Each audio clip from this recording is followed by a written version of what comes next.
ミオ様。旦那様が誰か連れて行けと。まずくないですか？ミオ様は恋人に会いに行くはずでは。本当に恋人ならまずいでしょうね。じゃあお友達ですか？ミオ様って友達いたんですね。あなたの出身ルハーブ島の伝承だと18歳未満で命を落とした者は例外なく楽園へ行けるそうですね。おめでとう、行ってらっしゃい。ごめんなさい、死にたくない。Oh, Kairos and Mario. Yo, we got another good episode of Betrothed, and one thing that I want to say is I really don't want to take too much commentary time on the end of the episode. There's a lot of misconceptions. Is the sister dead? Is it not? Mio's gonna go and investigate. But specifically, Mari and her sister have a younger brother. And if I had to just speculate, and I won't spend much time, like I said, if I had to speculate on the ending, my guess is that her mom's gone cuckoo, and she is now treating her younger brother as if she was her older sister, and he probably got turned into a girl, and he is probably going through it, this poor young little boy.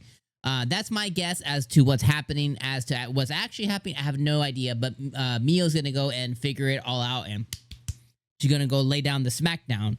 Also, Mio is probably the most attractive character in the show for sure. Her in glasses, chef's kiss. The artist definitely, he or she probably put a little extra pen work to the paper there. So really appreciate the way that Mio is chef's kiss.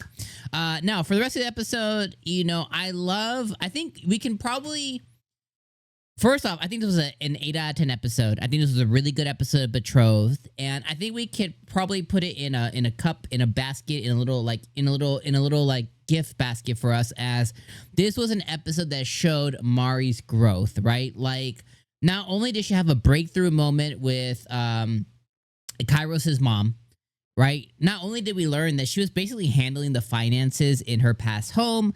So she was handling the finances in the past home. She was handling the discussions that were going on to trade in the Sheridan house. She was the one who was penning all of the letters and everything. So if her dad came up with a plan or something, she was the one that was doing the penmanship and actually doing the communication. Basically, not only was she tending to the land and the flowers and growing the things and mating and being a maid and all this stuff. She had like 12 jobs, this poor girl, but she was also the one that was communicating in different languages and translating and doing trade. So her knowledge is like really up here, and they're assuming that it's down here, but because she was actually doing all the work, she has a lot of experience already.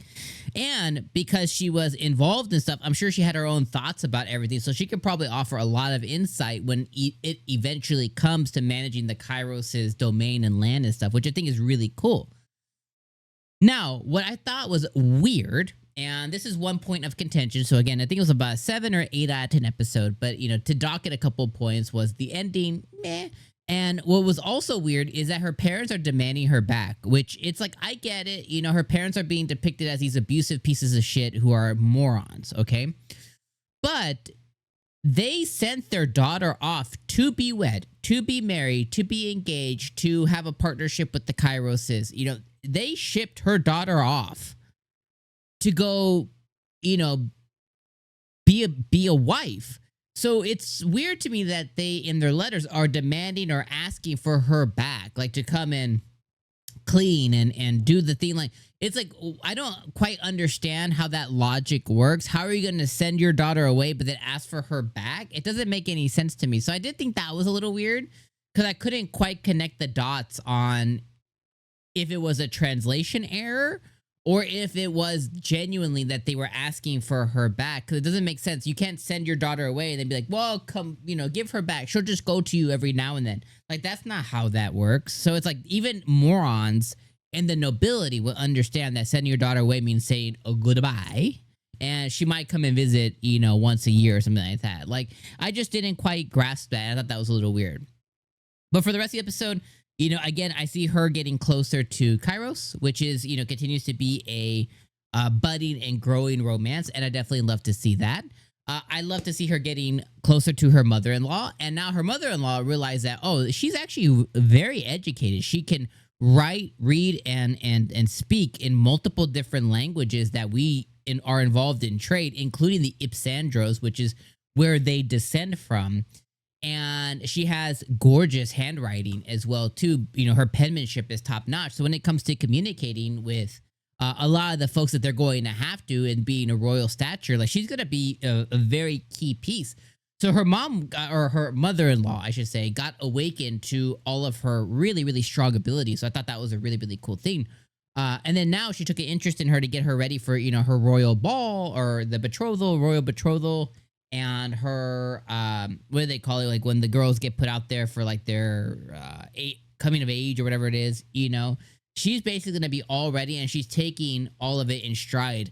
And a big part of that, you know, when it comes to doing anything in life, is wanting to do something. So instead of being forced in to learn etiquette or forced in to learn royal whatever, Mari wants to go in and actually she wants to absorb and be a sponge. She wants to learn from her mother-in-law. She is loving her, and you know, like, you know what I mean? Like it's a big difference of maybe other events to where she would have been forced to do something that she, against her will or whatever, but instead she's seeking it out and she wants to learn. So that's kind of what elevates and accelerates her ability even more, which I think is really cool. So overall, this was a cute, charming, fun episode that really showed Mari's growth. And this episode, we didn't have her